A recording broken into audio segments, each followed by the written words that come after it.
Good morning, class! Good mood si ma'am ngayon na. Sana good mood lang siya gang mamaya. Bago tayo mag-start, mag-pray muna tayo, okay? Sino gusto mag-lead? Di ako marunong niyan, ikaw na lang. Lalo na ako, di nga ako sumisimba eh. Wala. Pag walang pumunta sa harap, lahat kayo ia-absent ko! Bes, ikaw na lang. Ma'am, ako na lang po. Madali naman pala kayo kausap eh. Okay, class. So, dito na nagtatapos sa lesson natin. Oh, may isang oras pa pala tayo eh. Sige na, i-dismiss ko na kayo. Yes! Be, tara gala tayo. Tara be, buti na lang talaga dinismiss tayo agad. Aba, excited? Uwing-uwi? Ayaw niyo siguro sa subject ko, no? Maghihintay kayo hanggang 4 p.m. dito! Walang uuwi! Grabe naman yung mood swing ni ma'am. Nakakainis. I love you too. Okay, class. Dahil good mood ako today, hindi tuloy ang quiz at lesson natin. Ay, salamat. Magagawa ko na yung assignment ko sa math. Bes, pakopya naman ako niyan. Aba! Sino nagsabi sa inyo na pwede kayo gumawa ng assignment sa ibang subject, ha? Ma'am, talagang sinisira niyo mood ko, ha? Lahat kayo bagsak sa quiz! Excuse me, Ma'am Reyes? Bakit mo tinatakot ang mga anak ko? Ma'am, hindi sila matututo kung hindi ko sila tatakutin. Hindi mo kailangan takutin ng mga bata. Kausapin mo sila na maayos. Tama. Tayo ang pangalawa nilang magulang. Dapat maging safe sila sa atin. Gusto mo bang maalala ka nila sa mga pananakot mo? Facts, ma'am. Umayos ka na, ha? Kung ayaw mong isumbong kita sa principal. Deserve. Pag pinaluha mo ang nanay mo, tandaan mo, may kabayaran ang bawat luha niya. Isipin mo ito, noong maliit ka pa, ilang beses ka bang umiyak sa gabi? Ilang beses kang nagkasakit at nag-alala siya? Ilang beses kang nagutom at tiniis niya ang sarili niyang gutom para lang may maihain sa'yo? Pero ngayon, sino ang lumuluha? Ganun. Pag sumagot ang bata, bastos agad.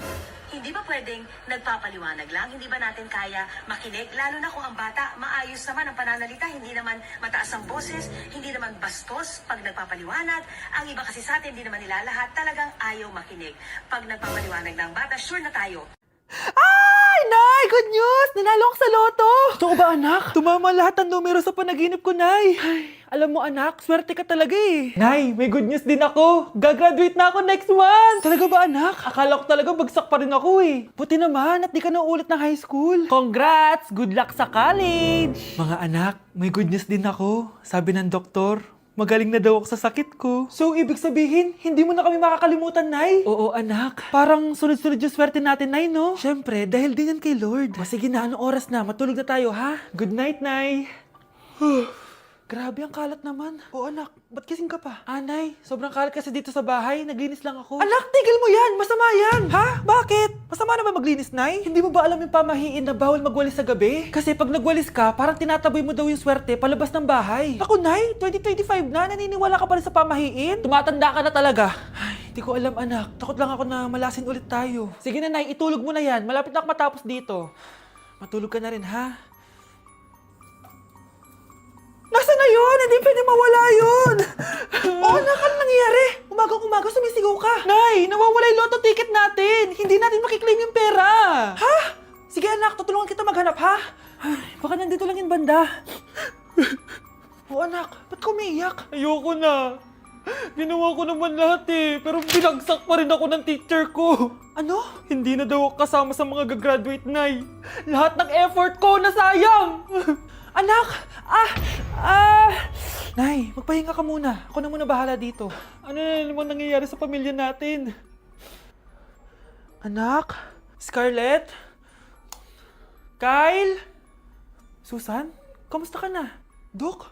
Ba't nandito ka? Dinalaw kita para kamustahin ka. Mga musta? Eh di ba sabi niyo magaling na ako, Dok? Yun din nakakala ko. Ha? Teka lang, nakita mo ba yung mga anak ko? Susan, matagal nang patay ang mga anak mo. Ha? Hindi mo ba naaalala? Pareho silang na-depress. Si Scarlett dahil sa nawala niyang lotto ticket. Si Kyle naman dahil hindi nakagraduate. Kaya, ayun. Kailangan mo ulit maggamot, Susan. Dahil lumalala na naman ang demensya mo. Good morning, class! Bakit ang dami nakadikit sa wall? May ballpen, may walis. Ma'am, uso kasi to. Ididikit mo yung mga bagay gamit yung wall friction. Parang ganito. O, di ba, ma'am? Ano? Wall friction? Hoy! Baka mahulog ka dyan! Diyos ko, mga bata to. Kung ano-ano kasi nakikita niyo sa TikTok na yan eh. Try ko naman tong calculator. Ang saya! Tingnan niyo, dami ng gasgas ng wall, oh. Tanggalin niyo na yan. Kung hindi, i-absent ko kayong lahat. Guys, si ma'am naman ang idikit natin sa pader. Hoy, mga walang iya kayo. Ma'am, huwag kang matakot, ma'am. A few moments later. Hoy, ibaba niyo ako dito. Guys, dismiss na daw tayo, sabi ni ma'am. Uwian na. Hoy, isusumbong ko kayo sa principal. Ayoko talaga sa kanya. Bes, ayan siya, oh, yung pet peeve mo. Hi. Panira ng araw. Okay, class, break time muna tayo. Hala, naiwan kayo bakit kong pagkain? Scarlett, to, may sobra pa ako. Baka gutom ka na. Talaga? Bibigyan mo ko? Oo, ano ka ba? Gusto ko maging close tayo. Parang bumabait tong pet peeve ko, ah. Hala, may quiz pala tayo. Bes, sabay tayo mag-review mamaya, ha? Naku, sorry, Bes. Kakain kasi kami ng jowa ko mamaya. Di mo ba kaya mag-isa? Ano ba yan? Ako na lang, sabay tayo mag-review. Tsaka, may reviewer din ako dito, oh. Ayan na naman siya. Sure ka? Ako talaga yung gusto mo kasabay mag-review? Oo naman, ba't naman hindi? Idol nga kita kasi ang talino mo eh. Sige na nga. Okay class, para sa activity natin today, pili kayo ng partner nyo. Bes, partner tayo ah. Sorry na Bes, partner na kasi kami ng baby loves ko eh. Partner na kami ng baby loves ko eh. Tayo na lang yung partner, Scarlett. Ikaw na naman. Buti ka pa, gusto mo ako makapartner. Ayan, perfect! Partner kayo ng pet peeve mo. Ha? Bes, pet peeve mo pala ako? After mo siraan sa amin yan, BFF na kayo ngayon? Samantha! Samantha, magpapaliwanag ako. Oh, ba't nandito ka? Pet peeve mo ako, di ba? Umalis ka na. Oo, pet peeve kita. Dati. Kasi ang sungit mo sa akin eh. Tapos palagi mo ako iniinis. Alam mo kung bakit? Kasi gusto kita. Ha? Wala, never mind. Samantha!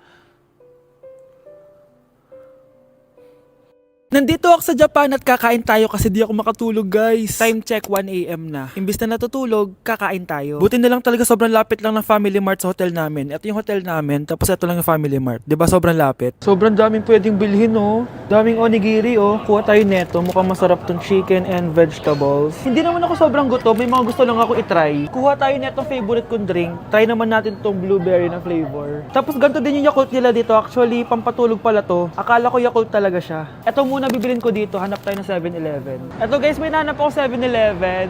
Parang masarap to oh. Mukha siya lasagna. Tikman natin. Dito na lang natin siya kainin sa labas. Parang fantasy din kumain dito sa kalsada nila. Sobrang safe dito sa Japan, promise. Unahin na natin tong sushi.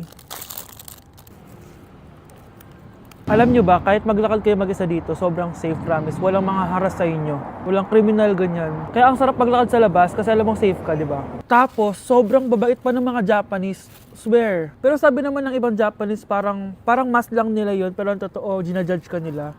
Pero at least, di ba, mabait sila. Di ka gaya na pumunta ako ng Hong Kong, sobrang susungit ng mga tao, sisigawan ka pa. Kapag may hinahanap ka, talagang tutulungan ka nila. Tapos palagi silang nakasmile. Kaya promise, Japan talaga yung favorite country ko. Last bite.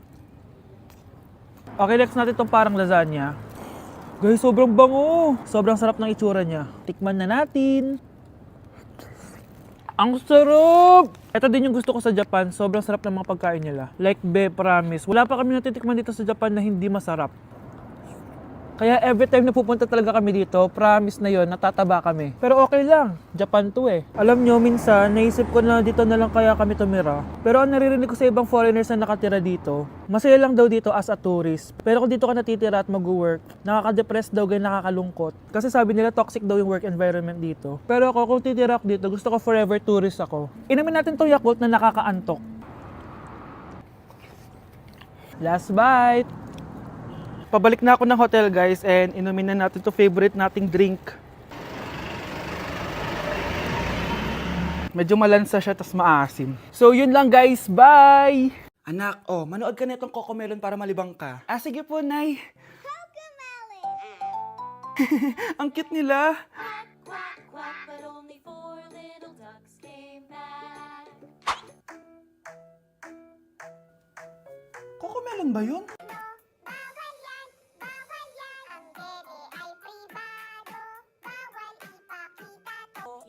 Anak, ano yung pinapanood mo ha? Nay, eto na yung bagong Cocomelon. Ay, Iba na pala yung Coco meron ngayon. In fairness, educational siya.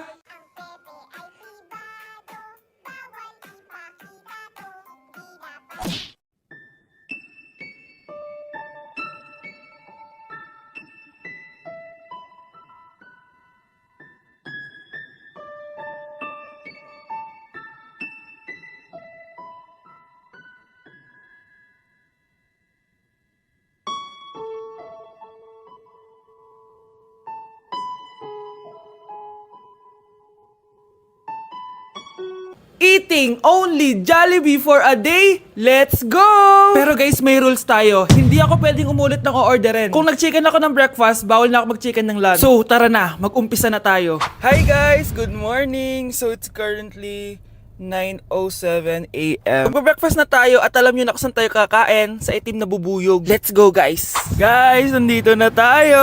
Guys, so may pang breakfast pala sila. May breakfast pa po? Dito sa part na to, hindi ko na malay na nalobat pala yung mic ko, guys. Pero kita nyo naman na kinakain ko na yung pancake dyan. Nakakainis, nagre-record pala ako nalobat yung mic ko. Ito na yung order ko, guys. Meron tayong pancake na naubos ko na yung isa. Meron tayong tapa. Siyempre mawawala ba ang iced coffee? Guys, oh.